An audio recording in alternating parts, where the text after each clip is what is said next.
What we did in the morning was take up any object and strip away from it all its objective qualities. All that remains is sensing and thinking. This book. Remove from your mind the notion that there is an object called a book. Just how do you do that? It's so driven into us that there is a thing called the book. How do you do that? Look at your experience. Your experience is only of a blue shape, blue color and a shape. That's all. And so there's a distance. The shape is away from me. Away from me means the distance is also in your awareness. The me-ness, this body is also in the awareness. So this is the shape and the color is sensing. And then the sensing is to be further reduced to awareness.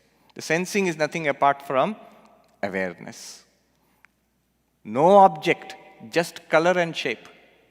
No color and shape, just seeing. No seeing, it's just awareness. Notice, when we stand as awareness, when we read, I am that awareness, actually perception has ceased. When I think I am the awareness, then it's no longer true that I am seeing a book. Rather, I am awareness in which a subject, this one, and a book is appearing. It's no longer I am a person seeing a book. Rather, in awareness, these two things are appearing. When you stand as awareness, not only perception has ceased, thinking also has ceased. But you have to understand in a very subtle way. All these thoughts that are going on, they are nothing but awareness. So when you stand as awareness, in what is going on is awareness only. What is appearing is awareness only. Though exactly you are seeing this world, as you are seeing it, it's just a much more deeper way, a completely different paradigm of understanding this world itself, which you are seeing. Remember, when I'm saying there'll be only awareness, I'm not claiming it'll be a burst of light. And you say, oh, maybe Swami is seeing it, I don't see it. No, the Swami is seeing exactly what you are seeing. But it's a deeper, it's a more profound and a different paradigm altogether of seeing this, of appreciating what we have. It is exactly like Sri Ramakrishna's story of the man who had the washerman who found a diamond. So in India, the washermen, they take the clothes on the river bank, and you wouldn't want to see how they beat and thrash your clothes on the rock, but they make it clean. And they have a rock with which they scrub the clothes. So this washerman, he found a diamond. He didn't know it was a diamond. He just thought it was a strange rock. And he used it to scrub clothes. So the rock he used for scrubbing clothes. And then one day he thought, but it's a strange rock. Let me ask my friend, the vegetable seller. He is wiser than me.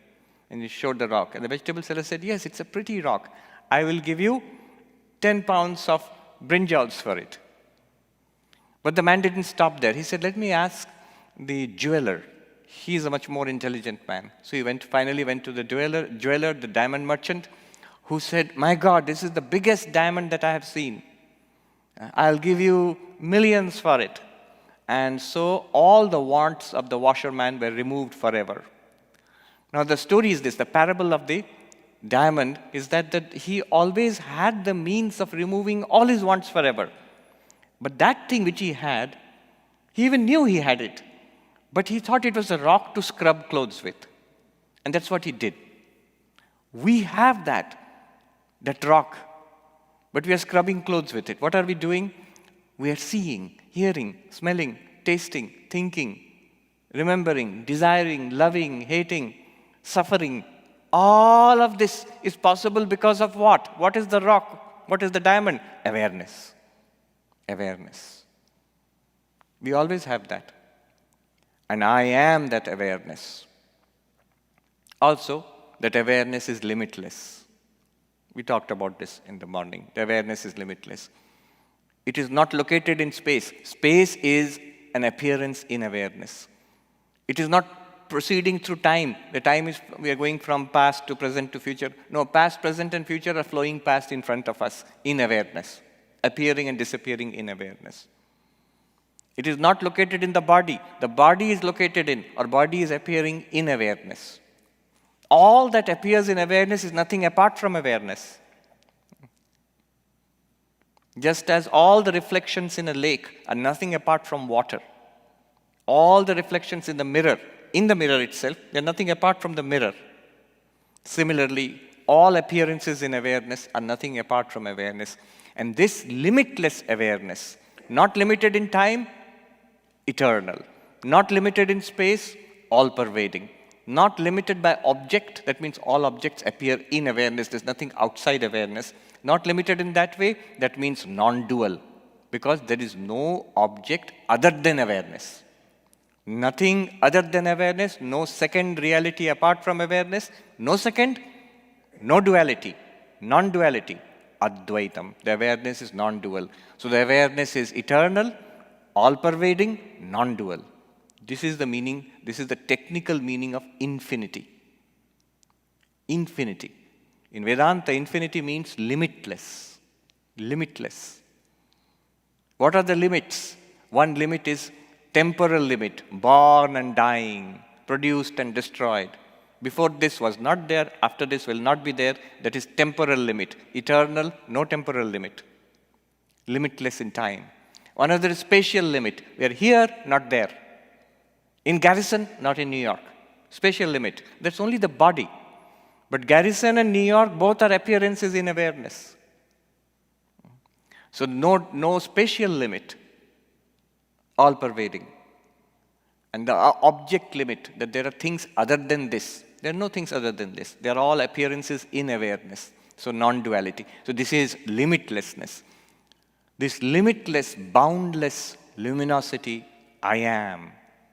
This is the real I, not the ego. The ego is a weak little thing. It comes and disappears.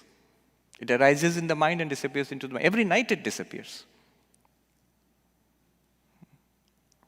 So this is the real I. This I cannot be two. It's not different in different bodies and minds. If you think like this, you will find all bodies and minds are appearances in one awareness. The personalities, the idea of different people, it's only when that awareness shines through one body and mind, a person emerges. That person will disappear. It is disappearing every day at night. It's disappearing every moment from moment to moment. And it disappears at death also. It keeps changing all the time. I am not the person. I like that saying, that it is not the person who gains freedom. You gain freedom from the person. Awareness is ever free of the person. So one, not many.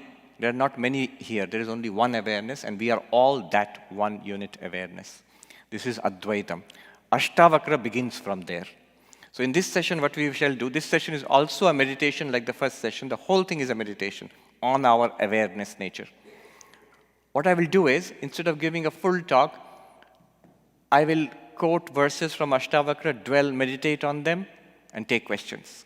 Then I will quote a couple more, meditate on them, and take questions from the live audience and the virtual audience.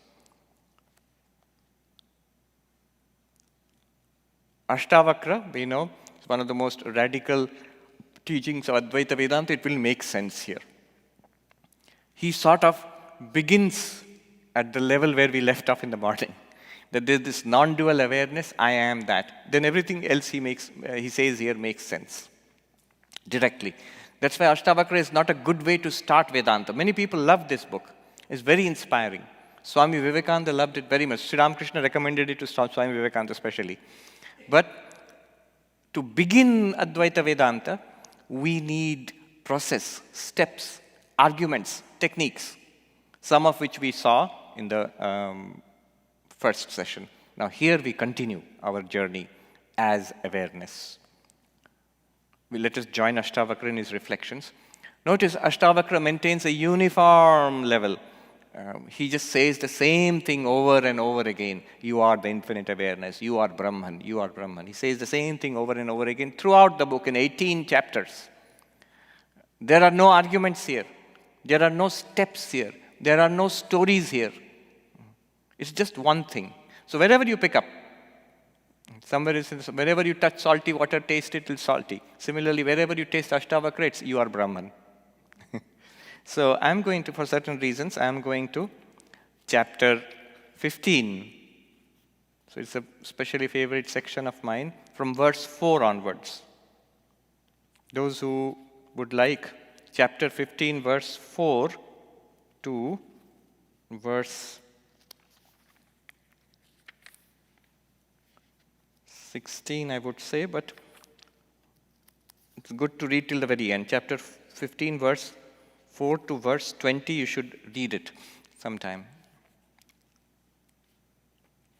All right. Chapter 15, verse 4.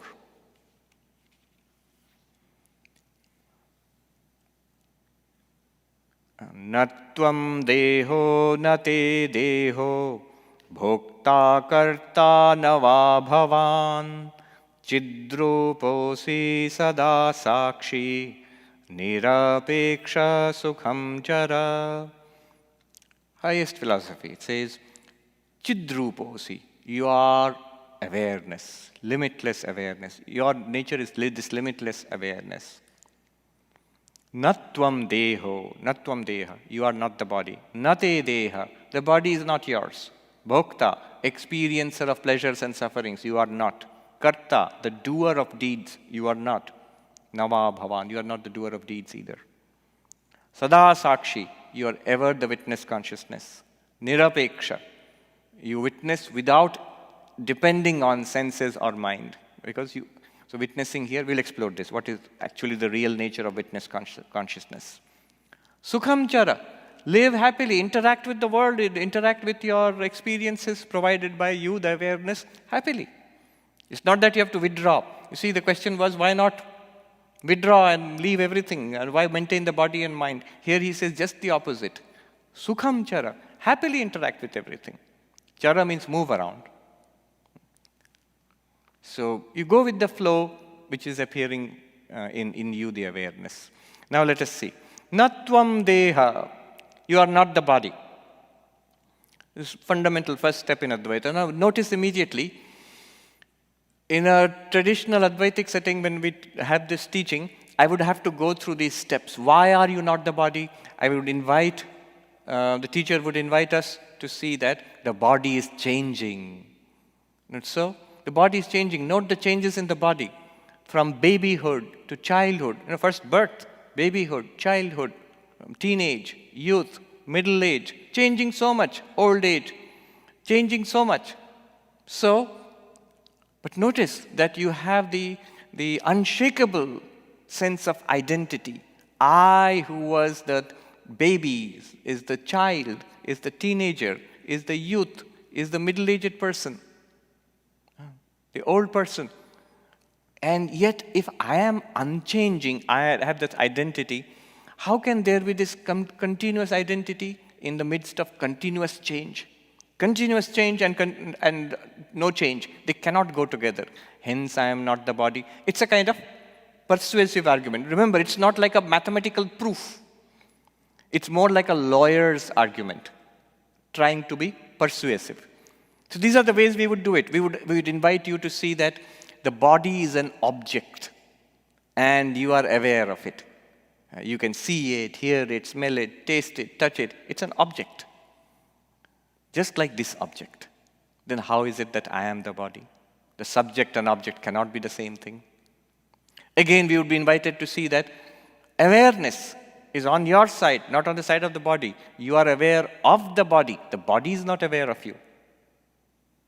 Clearly, the two cannot be the same thing. This is a subtle argument. Multiple arguments can be given. And this is savikara, nirvikara, changing and unchanging. Drashta, drishya, subject and object, seer and seen. Chit, jara, consciousness and object of consciousness. Chit, jara. Ekam, anekam. You always see yourself as one.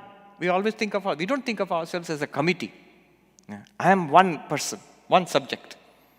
But the body is clearly a system, a compound of many, many parts. Many parts, intricate. Some of those parts are lost. Still, I would say the body is existing. I am none of these parts. I'm aware of it. I told you the story about a doctor in Scotland who wrote to me and excitedly. He says, I have been studying scans of the human body for decades now, and yet I just had this epiphany. When I looked at a scan, my epiphany was, hey, wait a minute. All of this detailed scan of the body, where am I? Which one am I? None. These are just things. So we would be invited to see all this, and then we begin to see that I could be none of these things. I am not the body. There are more arguments, 8 or 9 arguments I can give you, all designed to pursue, awaken in us the viveka, the discernment that I cannot be the body.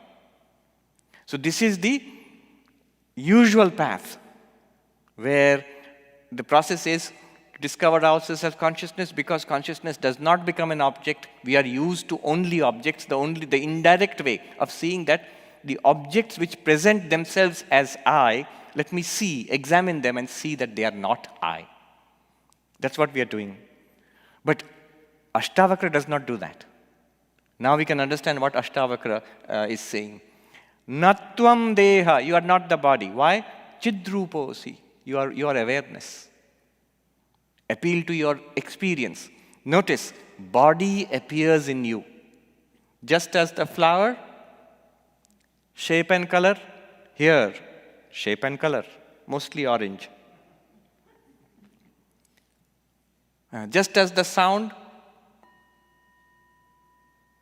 similarly, rumbling of the stomach or breathing sounds in the body are produced by the body.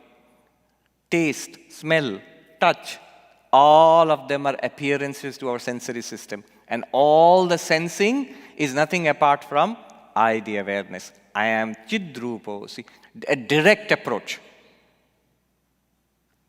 In the earlier approach, when I see that I am not these things, what happens is you leave a lot of debris behind.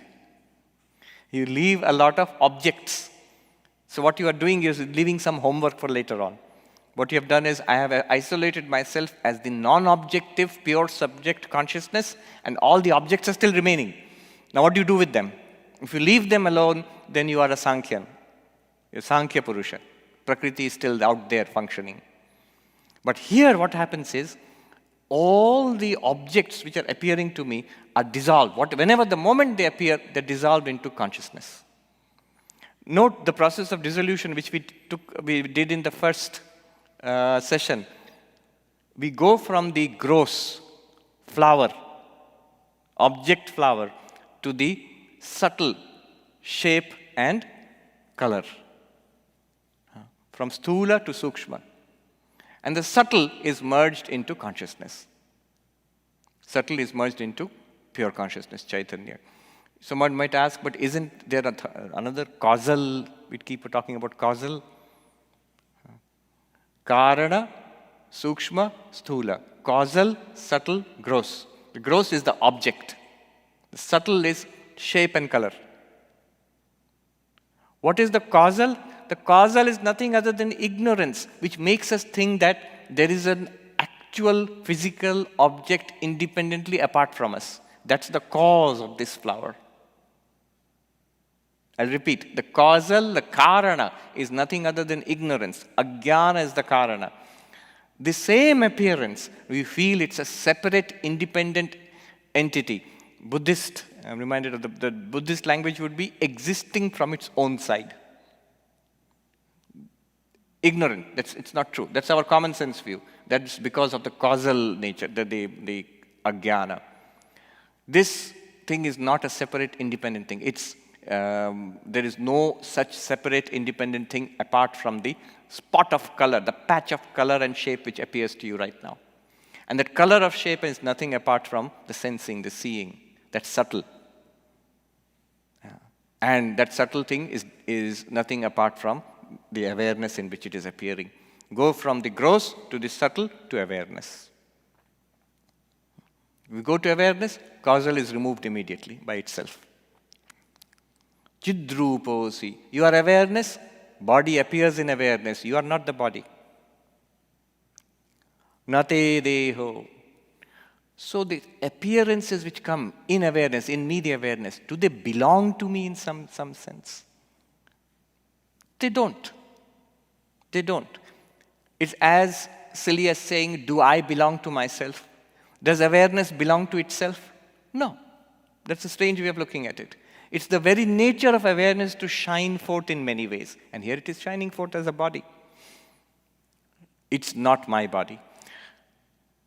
But in the earlier Vedantic approach, the traditional class, how would I explain this? It is not your body. I would say, how is it your body? Do you have the papers for this body? Show me the insurance and the driver's license for this body. Did you make this body? Do you own the materials, the earth and fire and wind and space which make up this body?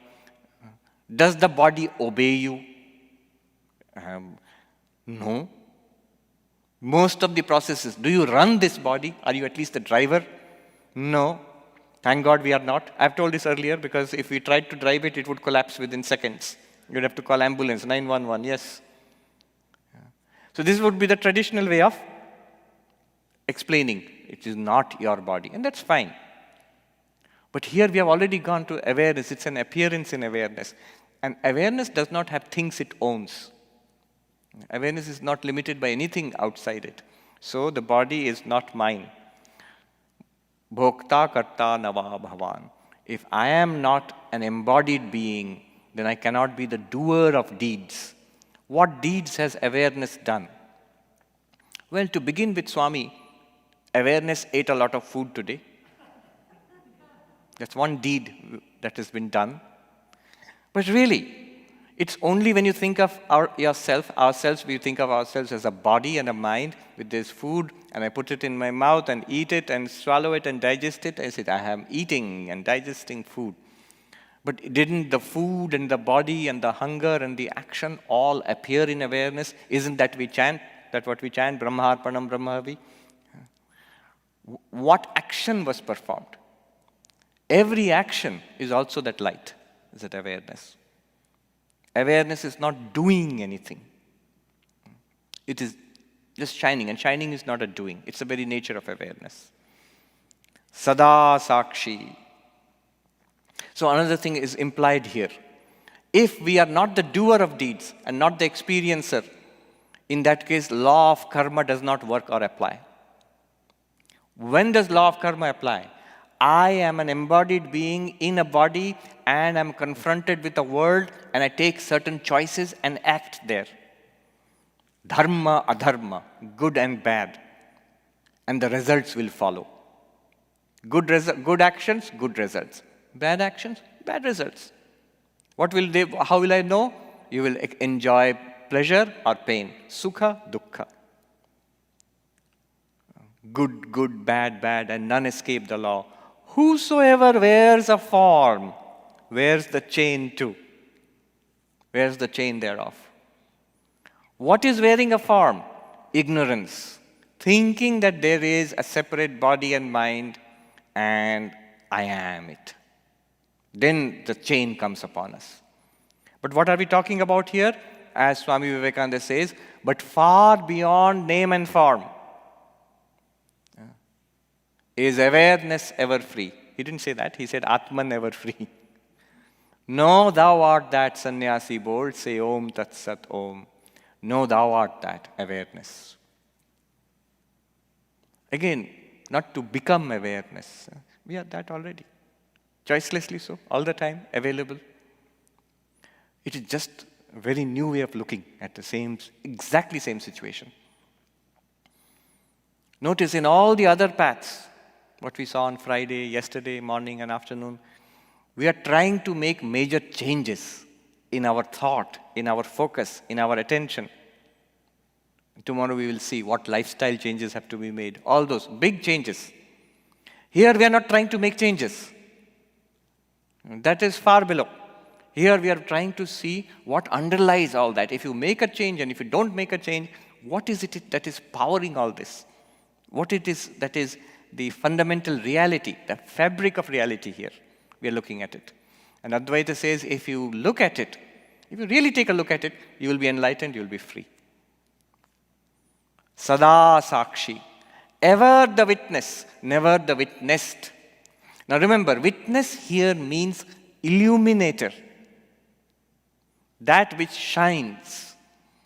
Not a person who is witnessing, who can be called to court later on to give evidence. Not in that sense. Not as an action. You're not sitting here witnessing things. You are just shining. Like the sun is shining in the same way consciousness is shining. What does it illumine? It illumines the mind. So the mind is now lit up. There are thoughts, feelings, emotions. Then it illumines the senses. Seeing, hearing, smelling, tasting. What does that reveal? Color. Sound. Smell, taste, touch. And beyond that, it projects all of these as things. So this is the extent of witness consciousness. Sada Sakshi, Nirapeksha. So it's not a witness depending on mind and senses. When I'm saying I'm witnessing, depending on the senses I'm seeing, I'm witnessing. Depending on the ears, I'm listening. Or depending on the mind, I'm thinking. Dependent. No, not in that sense. This is independent. Nirapeksha does not depend on anything. Sukham Chara. It makes no demands on you have to change your life in this way or that way. After knowing this, whatever you do, you are enlightened. The load of desires, of passions and greed, they will drop away. They have no meaning for awareness.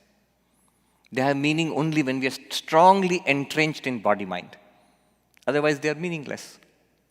Whom to be angry with, whom to hate, whom to praise. Praiser, praised are but one. Where the praiser and praised are but one. Whom to praise, whom to criticize. One more. Then we will take a few questions. Number 5. Raga dvesho mano dharmau namanaste kadachana nirvikalposi bodhatma nirvikara sukham chara. He says, bodhatma. What a name he gives you. The self of consciousness. Atma, self. You are the self. What self? Not dehatma, not body self. Not manoatma, not mind self. Most people they stop there. That we think we are a mind, we are a person. No. Bodhatma, awareness self. You are awareness, not the thinking mind. The awareness which is the witness of the thinking mind and the non-thinking mind also. When the mind goes to sleep, that is also experienced by awareness. That bodhatma you are, nirvikalpa. Nirvikalpa means without any division or without any change. The mind is continuously going sankalpa vikalpa. Thoughts, feelings, options, swaying this way and that way, good and bad, virtue and vice, restlessness and peace. That's the mind. Consciousness, awareness, nirvikalposi. It's ever the same. Nirvikalposi bodhatma, of the nature of consciousness. What about mind? Raga dvesho manodharmau na manaste kadachana. Likes and dislikes, preferences. See, there was a question about I want it this way or that way. Preference. Preference is not my preference. Preference is a conditioning of the mind. Raga, dvesho, manodharmo. They are characteristics of the mind. Every mind has its own set of preferences. That's what makes it a good mind, a bad mind, virtuous or a sinful mind. Swami Vivekananda says, it is that existence first, then we color it with good or bad. So it is the Sat, which is beyond the likes and dislikes. The manodharmo, na manaste kadachana. The mind is not yours. It's a very interesting thing. You are not the mind, and the mind is not yours. It's not so difficult to say that I am not the body, but it's difficult to say the body is not mine at all. I have nothing to do with this body. Even more difficult to say I am not the mind. And much more difficult to say the mind is not mine at all. Can you treat the mind as an abandoned item lying somewhere there? Has nothing at all to do with you. Nothing at all to do with you. It will appear. Just like many things appearing in a ray of light in the morning sunshine, you will find dust floating in your room. In the ray of light, you will find little motes of dust. Similarly, treat all thoughts, all feelings, all emotions, including Vedantic thoughts. You must be free of Vedantic thoughts also. I remember in a discussion with a monk in Haridwar, intense Vedantic discussion. The teacher was teaching, he's a very senior monk, young, newly minted monk, not me, somebody else, asked this question. But sir, we must hold on to this at least, I am Brahman. But sir, we must hold on to this at least, I am Brahman. And the monk immediately shot back. He said, that is exactly what you must not do. Wahi to nahi karna hai. You must not do that. You're still holding on to mind. That's mind in disguise, saying, see, I am nice, I'm a good boy, I'm full of Vedantic thoughts. Please keep me. I won't create any trouble for you. The moment you keep it, okay, you are mine. Immediately changes its form. Vedantic thought, next moment worldly thought. Virtuous thought, next moment sinful thought. Why? It's the nature of the mind. Sankalpa vikalpa. But you, the witness, you are not the mind is not yours. That's why they say, to become a monk, it is easy to renounce parents and home and your past identity. Can you renounce the body? Can you renounce the mind? Renounce the body does not mean commit suicide. If you do commit suicide, you get another body again. Quick replacement. And God has a federal program. It will replace it immediately. And usually it's a worse body. So that's why it's better not to get rid of this body. Not the body means know that you are awareness in which a body is appearing. It's not me. Not even mine. No appearance belongs to consciousness. Because they are not things which belong. It's consciousness alone shining in so many ways. So, na manaste kadachana. Can you renounce the mind? If you can, you'll be free immediately. Don't worry, the mind will not go anywhere. The body will not go anywhere. As long as the karma is there, at the level of appearance, they will keep appearing and they'll keep doing their job. You'll come to no harm. You will get a huge amount of peace and freedom. And the peace and freedom also will be felt in the mind itself. The mind itself will feel the peace and freedom. You are always awareness. Na manaste kadachana. Then what do? Nirvikara. Without any change. Here vikara means any kind of ill effects. Suffering, reactions, anger, irritation, anxiety, jealousy, frustration, lack of fulfillment. Without any of these vikaras, sukham chara. Happily interact with the world. Move around in the world, in the vehicle of this body-mind, which is nothing, you know that none of it is anything but light, which you are. Sukham chara. Should we take, are there any questions so far? One question, let us see. And Bill is there, and anybody else is there, let's see. And two. Yeah. Please ask a question. The question is from Rekhaji. Swamiji, are you using the term awareness and consciousness interchangeably? Am I using the terms awareness and consciousness? Interchangeably. Yes. Notice, don't make too much of a distinction between them. There is no clear term for it. In Sanskrit, there are multiple terms.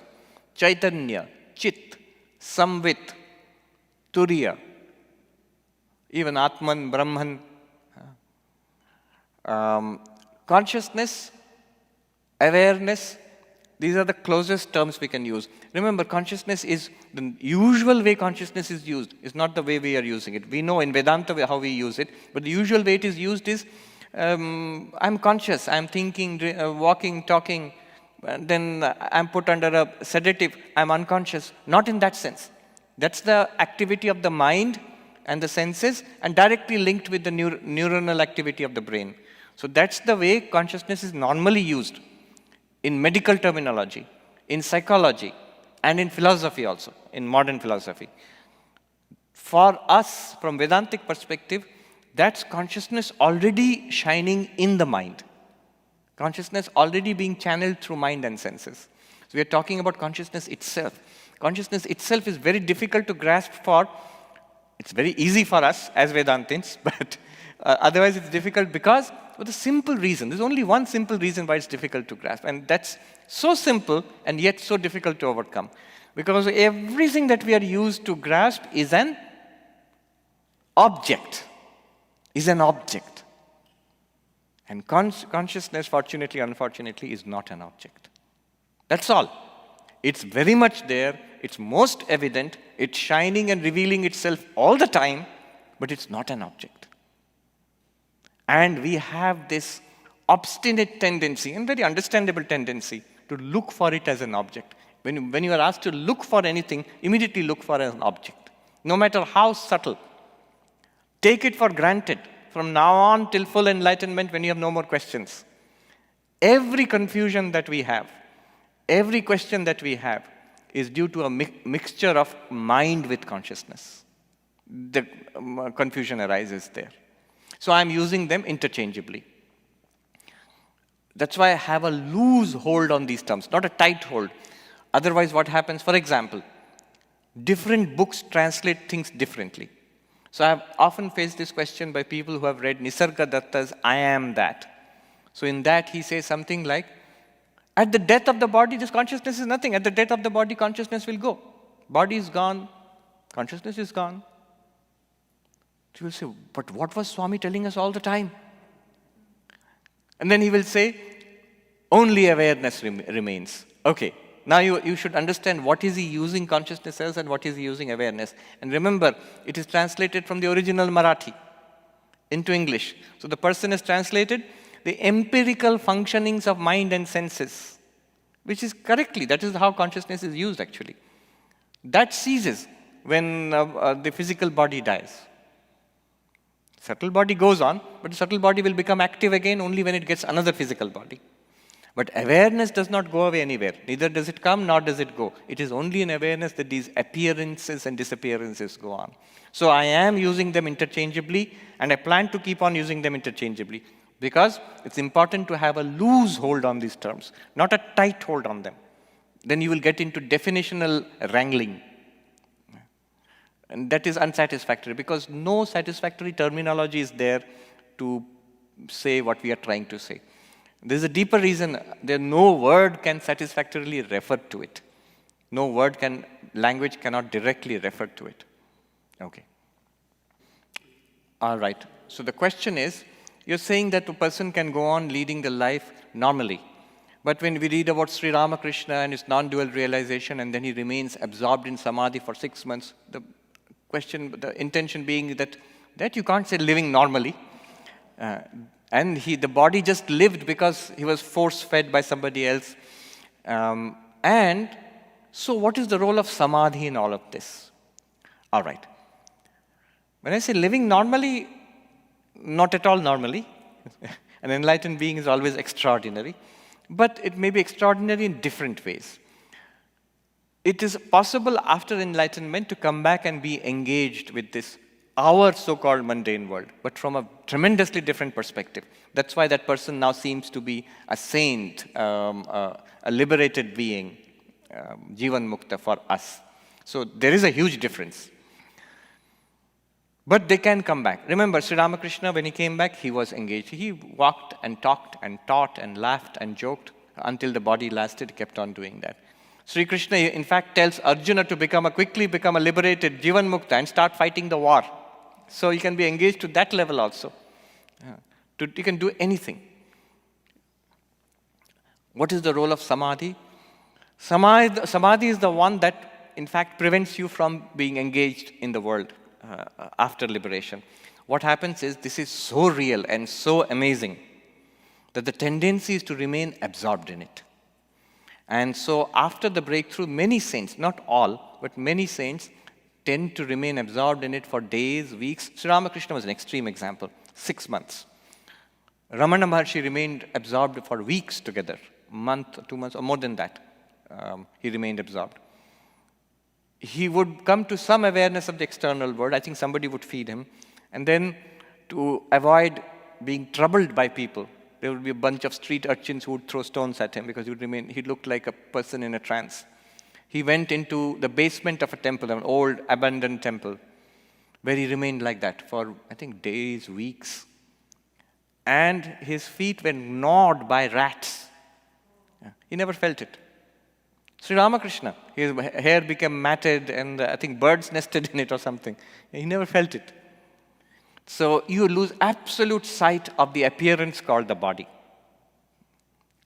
You are plumbing the depths of reality, the awareness, existence awareness. So Samadhi can plunge into that, and you lose sight of the surface of appearance, which is us. But then you can come back and remain engaged with it. It will not prevent you from being engaged with the world. If you so choose, Sri Ramakrishna would laugh and say, what do you mean you choose, if only God chooses for you to come back? Yeah. It is, so Ishvara decides, the Lord decides this particular personality needs to be pulled out of the ocean of Brahman and put to work. Yes. Who had the question? Yes, Sridhama. Right. So the question is about relationships between entities. If I agree that there is an ocean of awareness, and yet the language is changing from entities appearing to awareness to entities appearing, entity means things. This thing, this sound, this book, people. Entities appearing to awareness, to entities appearing in awareness. Entities borrowing their existence from awareness. Then what about the relationships with the entities, among the entities, and yet we say ultimately all is awareness and awareness only. How did we jump to that? Notice that once you realize that the entities are appearing in awareness, if we agree to that, ask yourself the question, what are these entities made of? Entities appearing in water as waves. What are the waves made of? What are the waves made of? Water. Nothing but water. Entities appearing in gold called ornaments. What are those ornaments made of? Gold. Nothing but gold. Entities appearing in a dream, in the dreaming mind. What are they made of? Mind stuff. Only mind. In a dreamer's mind, all the entities, people, they are not made of flesh and blood. Cars are not made of metal. Trees are not made of bark. And the lakes are not made of water. They're all made of mind. I'm not saying something tremendously philosophical here. Just, we all know this. We all know this. Similarly, taking it one step further, when I agree everything is an appearance in me, the awareness, what are those things, these people, these objects, this house, space, time, mind, thought, feeling, understanding, what are they made of? Consciousness, awareness. And yet it seems to be something out there. It seems to be projected apart from me. And I seem to be localized in a body. with a particular mind. But the body, mind, and those things, and the space between us, time flowing, all are in awareness, and therefore they cannot be anything other than awareness. That's the magic of Maya. We get a little demonstration of this in our dreams, where there is no second person, and yet we have a full-on drama. And most dreams are very dramatic. There are terrors and anxieties and nightmares, with no second person at all. If you would know that and lucid dreaming would go on, it would be something like this. Even after knowing this, that it's awareness and awareness through and through, light and light only, through and through, prakasham prakashate, light alone shining, through and through, and yet names and forms are appearing, and this body is appearing, all functionalities retained, then the joy can be there. You can interact. Then Ashtavakra's exhortation, sukham chara, interact, move around. Chara means move around. Move around happily. So chara here means the activities of the sense organs. Happily see, hear, smell, taste, touch, knowing that it is only awareness. Does it prevent you from enjoying the flower? Not at all. You enjoy it even more. It is I myself. What a wondrous form I am appearing in. Oh awareness, what nice forms you have taken. And when terrible forms come, oh awareness, what funny forms you do take. You know the underlying unity. Disasters, tragedies are still acceptable if they are fiction. If there is, don't misunderstand me, I am not diminishing the weight, the tragedy of death and disaster. I'm just saying, if you take them to be real, very good, take them to be real. People feel insulted. What terrible disasters have happened. And you're saying they're all Maya. I am saying, you think they're real? Yes. All right, take them to be real. Then this awareness we are talking about, Brahman or Atman we are talking about, is the reality of that real. Upanishadic language, satyasya satyam, the reality of that. The reality of your reality. It's a deeper reality. It's a fundamental reality. If one is put off by the idea that they're all dreams, this seems too much to say they're dreams, too much to say they're movies. Fine, take them to be as real as you want them to be. Then Brahman, God, Atman, awareness is even more real than that. The Buddha says, I am the awakened, meaning thereby the rest of us are only half awake. You think you are awake, then I am more awake than you. Yeah.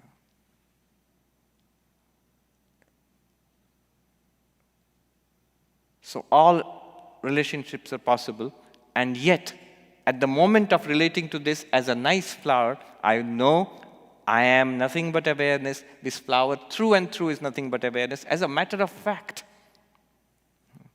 And my experience of it is nothing but awareness. I know that. Yeah. Then we have samatvam. All the good and the bad. We experience the good and the bad. We experience the pleasant and the unpleasant. We know the underlying oneness of it all. Our reactions become much more calm to this world.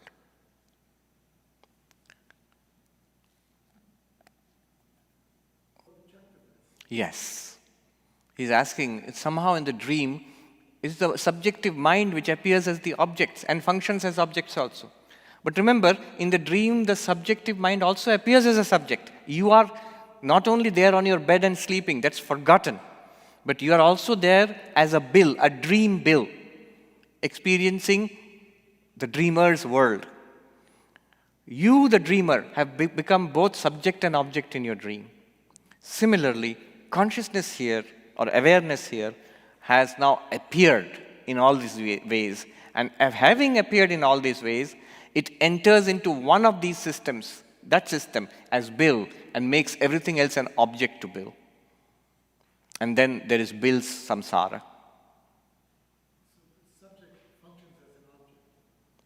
The awareness itself is neither subject nor object. When it appears, then it becomes subject-object. In this context, yeah. And we investigate ourselves as the subject to reveal the awareness. But then, ultimately, when the non-duality is established, there's no need to talk of ourselves as awareness as the subject only. It's both subject and object. And both subject and object disappear into it, where awareness alone is left, a non-dual awareness. Oh, it is mysterious. And yet, it's the most obvious thing of all. He says it's most mysterious, but it's the most obvious thing of all. And we get a small prefiguration of it in our dreams. The most mysterious, magical thing we experience. So it's the most obvious thing of all. What is mysterious are the appearances. That we are awareness is not mysterious at all. Let us do a couple of more verses. Ashtavakra goes on in the same vein. Number 6. Sarva bhuteshu chatmanam sarvabhutani chatmani vijñāya nirahankaro nirmamastvam sukhi bhava. Sarva bhuteshu chatmanam sarva bhutani chatmani. In all beings, see the same awareness. And see all beings in the same awareness. Realize this, vijñāya, nirahankara, beyond the ego, nirmama, so beyond me and mine. Ego, ahankara, mama, mine, me and mine, I and mine. Beyond that, sukhi bhava, having realized this, be happy. There's a song, Be Happy. So this is Ashtavakra's song, thousands of years ago. Be happy, the happy song. How do you be happy? The first line is very beautiful. Sarva bhuteshu chatmanam. In every being see the self. The self means the awareness. It is the awareness in all beings. And sarva bhutani chatmani. All beings in the self. In one way you can see this. Right now, one approach to this is, see it as being, existence, isness. You feel everything exists. This, all beings, they must exist.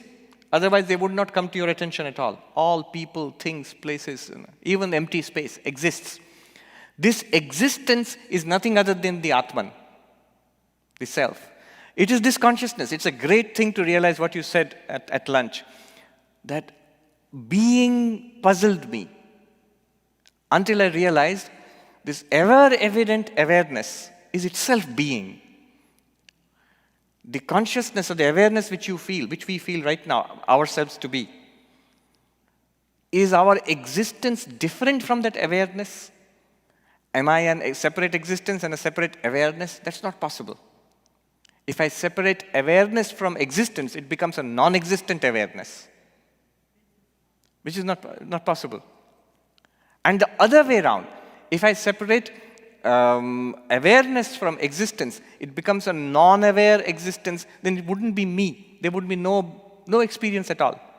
And that existence would have no way of being proved. Are you with me?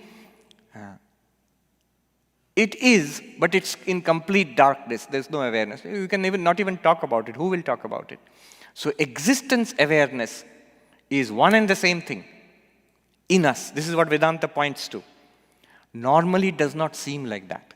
Normally what our interactive, our empirical world, vyavaharika, transactional world, what does it seem like? I am a living being. I have awareness and I'm aware of existing things. Clock exists, flower exists, book exists, glass exists, Buddha exists. And those existences are apart from my awareness. Those are appearing to me. But they exist by themselves. Even if I'm not aware of them, when I walk out of the hall, the Buddha will still be sitting there peacefully. More peacefully than when we are here. So, that's what it normally seems like that to us. But when we change the paradigm into the Ashtavakra paradigm, into what we did in the morning, all our appearances in awareness, then you see existence and awareness become the one and the same thing. Every existence here is an existence in awareness. As known as unknown. Right now we are seeing, hearing, smelling, tasting, touching, thinking about it. There are many things which we are not thinking about them. They are unknown but existing. And that existence, unknown existence, is the same as our awareness. Existence, awareness are one and the same thing. And this existence awareness, next step to be done is, I am this existence awareness. I am not one of the appearances in existence awareness. Body-mind is an appearance in existence awareness. These things are appearances in existence awareness. I am the existence awareness itself. And next thing to do is, I am not a limited existence awareness. The existence awareness in all things is one, and that's what I am. Not just here and not there. That's your existence awareness. You say, stay away, keep off. My property, my existence awareness, your existence awareness. No. It's one existence awareness. That means there is no limit to that existence awareness. So I am the limitless existence awareness. I'll come. This limitless existence awareness is Ananda, bliss. Upanishad says it's not a feeling of bliss. It's the source of all bliss. The limitlessness of our own existence. The Upanishad says, Chandogya, it says, Yo vai bhuma tat sukham. That which is infinite, limitless, that alone is happiness. Nalpe sukham asti. In the limited, there is no true happiness. In the limitless alone, there is happiness. In the limited, there is no true happiness. Okay. This existence awareness alone is in all beings. That's what makes them exist. That's what it says. Sarva bhuteshu cha atmanam. I see myself interpenetrating all beings. That's the meaning of the first phrase. No, I was going to say that you said it, Swami. I was thinking that I should say from the Paramarthika side, from that aspect, from that angle, I would say, I exist, I'm aware of myself, and I'm Purnam. And that's the Ananda derives from. Yes. From that side. I exist, I'm aware of myself and everything. And I'm Purnam, whole, infinite. Therefore, everything that I'm aware of and that which I'm not aware of, all of it, it must be me alone. It must be I alone, the big I. Yes. So we said, okay, so that awareness is I. You said that's the next step. Next step is to say, okay. Notice that I am that. And that awareness, she's saying that the next step is to see that that existence awareness is I. And it should come naturally. What else am I if not that? But there is no proof that she has that because she is appearing in that awareness. But again, that next step also seems like a jump. Which next step? Saying that that awareness is that one awareness of all beings. There are no all beings. They are all in my awareness. Correct. So the question is, are there many beings or is there I alone? This is the natural next question. Yeah. And there's a whole philosophical approach based on this. Now you can take that approach or you may take the more common sense approach that there are many beings. That approach is the approach which she was talking about. It's called Eka Jiva Vada. One Jiva who realizes itself as Brahman. There was a sub-school of Advaita Vedanta who held on to it. Prakashananda Saraswati, about 800 years ago. He wrote a book, Vedanta Mukta, Siddhanta Muktavali. The garland of gems of Vedantic conclusions. There he propounded that only you exist, the person you. There are no other persons. They are all appearances in you, the awareness, just as all the persons in a dream are appearances in your dream awareness. Are you serious? Then who is that one person among all of us? The rest of us are all dreams in that person's awareness. Who is that guy? It's you. Whom are you talking to? Each of us. From our perspective, the rest are all appearances. So that's one possible way of looking at it. Then you don't have to think about, I am in all beings. Rather, all appearances are in me, and their existence is nothing other than me. Even then, sarva bhuteshu cha atmanam. In all the being appearances in me, it is I alone who am in and through all of them.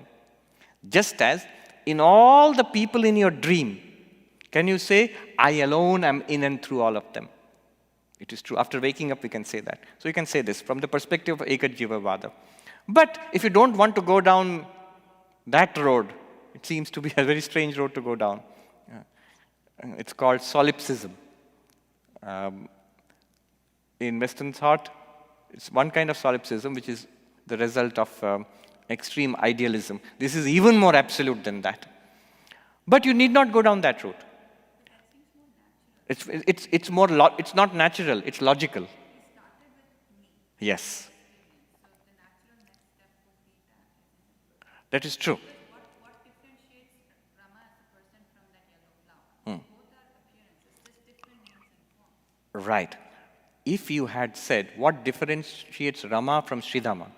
I would say no. No differentiation. Both Sridhama and Rama are appearances in one consciousness. But as long as I retain the slightest trace of my individuality, it's good to credit everybody with individuality. It's not like this body and mind, I have realized I am the enlightened being, and the rest of you all are patches of color to me. You the patch of blue color, you the patch of yellow color. No. It will not actually, you cannot even do it. You cannot naturally, if you impute selfhood to this something, even the slightest bit special, you will subconsciously also, you will impute some amount of selfhood to each one. In that case, no problem, you can do that. But do they exist? Yes. Then one existence runs in. As existence, they are all one. They are names and forms in existence, as this is a name and form in existence. As here it is shining with awareness, in those names and forms also, there are minds which are shining with awareness. And that existence awareness, I am, as much as everybody is, common to all. We are all that one existence awareness. This is a more common sense approach to it. It's a more natural approach. What you are saying, that is a more logical approach. If you radically remain, and you might put it this way, Swami, you said, be true to my experience, not what I think of is that person's experience or this person's experience. Then what you said would be correct. It's logical. That's why this whole Ekajivavada philosophy is there. It's called Drishti Shrishtivada. Ekajivavada and Drishti Shrishtivada go together for those who are into Advaita philosophy. One sentient being, and Drishti Shrishti means the entire creation is my dream, is my drishti, is my seeing. My seeing alone. What is this flower? My seeing alone. Then everything here is my seeing alone, my hearing alone, my smelling and tasting alone. And my saying, hearing, smelling, tasting are nothing but I, the awareness alone. Ekajivavada will take down. And that's a faster route, logically speaking. But that might get into trouble with people. What do you think of yourself? You're just a patch of color. I'll come to you. Yes. Yes. The desire for non-dual realization, that is something that motivates us on this path. The question is, do you cultivate it or you subjugate it? Because that also seems dualistic, the desire for non-dual realization. I have a desire for this, which is already established, a fact. But as long as I see myself as not knowing this, and then always there's a feeling that I must realize this to get the benefits of it. The Avadhuta Gita, another text just like Ashtavakra, of the same level, Avadhuta Gita. The first verse of that is, Ishvara anugraha deva pumsam advaita vasana. By the special grace of God comes this desire for non-dual realization. The great blessing of God, Ishvara anugraha, the grace of God is your desire for non-duality. Of course, it's a book on non-duality, so that's a good way of selling the book. Yeah. And that's a good way of putting all the bhakti people to one side. See, your God, yes, it's good. God's grace is necessary. And the greatest grace of God is that you are in Advaita. Now let's go ahead with it. That's the first verse. The sign of God's grace is your desire for non-duality. I heard this verse first time many years ago. I was wandering as a newly minted monk on the bank of the Ganges in a place called Swargashram in Rishikesh, visiting different monks. And I would inquire, who are the non-dualistic monks? So somebody recommended to me, there's one Swami called Nirvikalpananda. So he lives on the bank of the Ganges, and so you can go and speak to him. You might like his views, but not many people like him. And don't talk about God. He gets very annoyed if you talk about God. So I went to him, and it was interesting. We talked for a while, and I found him slightly like a grumpy old man. I'd taken some biscuits from the market to offer him, and he looked at it and said, well, I have diabetes. Anyway. So when I spoke to him, he was happy. The first thing he told me was, Ishvara anugraha deva pumsam advaita vasana, young monk, you are blessed that you have this amount of wisdom at least. This is the special grace of God. So he brought up God, I didn't. Yes.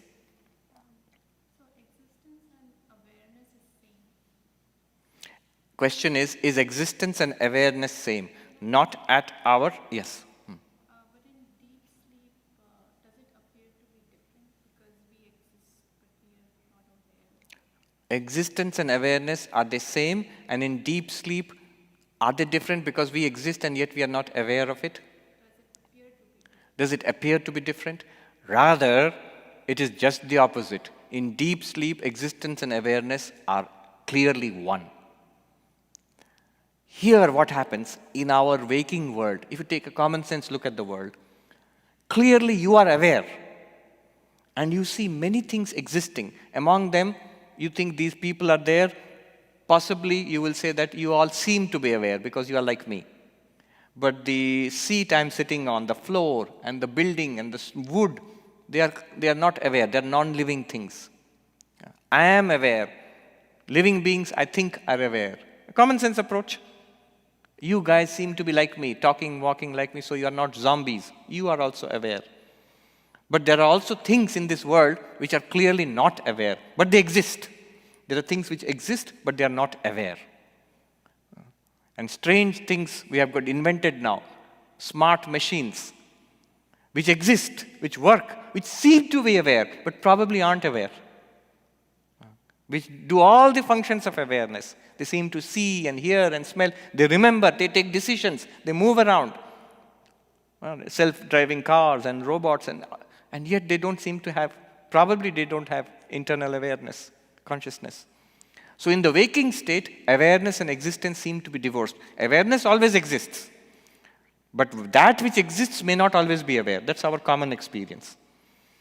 But when we go to the dream, then when we wake up from the dream, we realize everything that seemed to exist, whether aware or not aware, we realize it was all mind. And in deep sleep, I am awareness existence. Only that awareness does not have an object. That's why we feel, as you said, in deep sleep we don't seem to be aware. Why don't we seem to be aware in deep sleep? Because that awareness does not have an object. There's nothing to be aware of. So Vedanta says there's nothing to be aware of. You are just existence awareness with nothing to be aware of. Or you can say, all that you are aware of in the waking and dreaming, it's all there, but in an unmanifest seed state. They call it ajnana, ignorance, covered with ignorance. In deep sleep, ignorance is the object of your awareness. I do not know. What did you know in deep sleep? I did not know anything. So I often say, deep sleep is not an absence of experience. It's an experience of absence. It's an experience of blankness, deep sleep. If it is an experience, then awareness must be there. It's a good thing to think about, the awareness in deep sleep, because it's so different from the awareness now. Awareness now is fully mixed up with an awake mind and functioning sense organs. So this is our waking experience. But if you shut down all senses, if you shut down the mind, even the thoughts that I'm aware, awareness continues, but without any object of awareness. So you cannot appreciate. In Hindi and in Sanskrit, it's easy to express. What do objects do for awareness, and what does awareness do for objects? What does awareness do for objects? What are objects? Everything is an object for you. This world is an object. Body is an object. Thoughts are an object. Ideas are an object. Beyond all of that, the blankness, object. What does awareness do for objects? Awareness reveals, illumines objects. When? All the time. What do objects do for awareness? Objects manifest awareness. The unmanifest awareness becomes manifest when there's an object. It's easy to see when there's light, like a beam of light. You cannot see it unless you thrust your hand into the beam of light. Then you'll see your hand shining. The beam of light illumines your hand, and the hand manifests that light. In Sanskrit or in Hindi, चैतन्य विषय को प्रकाश करता है और विषय चैतन्य को अभिव्यक्त करते हैं, अभिव्यक्त, to manifest. That which is there but not appreciable, it's now appreciated because objects are revealed. Exactly like, what do my eyes do for these objects? My eyes reveal all these objects. But what do these objects do for my eyes? These objects show me that I have got eyes. Just by seeing all of them. I can't see my eyes. But by seeing all of you and all of these objects, I not only see you and these objects, but I also realize, I have eyes and they're working and they're open. I can't see them. Similarly, consciousness reveals the world to you, and the world manifests consciousness, reveals your consciousness nature. Yes. Right, so she's saying that objects are like tools which manifest awareness. If there is nothing to be aware of, how would I even know that I'm aware? And that's why the Kashmiri Shaivas, if you realize yesterday, they say, Prakasha Vimarsha Swarupa. The ultimate reality is consciousness and also aware of itself. But you're right, in Advaita Vedanta, that question will emerge. Without objects, consciousness is not conscious of itself. It's manifested by objects. Okay, what is the question? But you said earlier on that all these things are like name and form of that flower. It only exists in awareness. Yes. That without awareness, the objects don't exist. Right. So, Without awareness, the objects do not exist. Right. So, then how do you then, if objects don't exist as tools to realize awareness, it sounds like a contradiction to me. the existence of these objects is manifested by awareness, and they are lent existence by awareness because they do not exist anywhere outside awareness. And remaining within awareness, manifested by awareness, they also reveal awareness to itself. Now notice, if these objects are in awareness and nothing other than awareness, it must be the awareness's own capacity for revealing itself to itself. These objects. After all, what are we saying in Advaita Vedanta? When we are saying that these objects manifest awareness, and therefore awareness becomes aware of itself. But these objects have no existence apart from awareness. They are awareness itself only. Objects are also awareness, because they have no existence apart from awareness. Then are we not saying these objects, the entire objective universe, is awareness's way of revealing itself to itself? Yeah. We become aware of ourselves in all these ways. And these ways don't really exist. Apart from us. Yes, there is non-duality there. There is no contradiction. Yeah, no contradiction. They are not us as such, but they are not apart from us also. So the apart from us is the key. Apart from us is the key. There is no thing apart from us or I, the awareness. Even us is not there. I, the awareness. This apart from us is the criterion for truth or falsity. When you say there is nothing apart from I, the awareness, this is exactly the same thing which Advaitins call falsity of the world, Jagat Mithyatva. Because the simple thing is, this flower seems to exist apart from us. This room seems to exist apart from us, as Bill in the Vedanta Society keeps saying. But the world exists. He means it exists by itself, as revealed to materialistic science, apart from us, as a hard reality outside. If it's a hard reality outside, the whole thing will come crashing back again. Then you become this physical body, and consciousness becomes an attribute of the body. I am a body with consciousness. That's the materialistic outlook. But that's not justified by logic or experience. If you follow experience, you will see this so-called externally existing flower is nothing other, in your experience, than a patch of color and a shape. The patch of color and shape is nothing other than you're seeing it. Your seeing it is just a functioning in awareness. It's nothing other than awareness. So this flower is nothing other than awareness. It's just a magical form appearing in awareness. Shankaracharya sings in the Dakshinamurti Stotram. The first two lines are a very beautiful hymn. Vishwam darpana drishyamana nagari tulyam nijantargatam pashyan atmani mayaya bahiriva udbhutam yatha nidraya. Says, the entire universe is like a city seen in a mirror, projected outside of yourself, as if in a dream. Okay, many things have been said there. A city seen in a mirror. You will see this tomorrow when you drive back to New York. If it's in the evening, on the lights come on and you drive into the city, you will see in your mirror a whole city. Skyscrapers, and the outline, the skyline of the city, buildings, bridges, even tiny dots of moving lights, cars. And yet there is nothing there except glass. It's a mirror. Yes, in the example, there is a city outside. He says, Nijantargatam. All within yourself, the mirror of consciousness. Don't think of it like an ordinary mirror where you need something outside, then something is reflected inside. Here, there is nothing outside consciousness.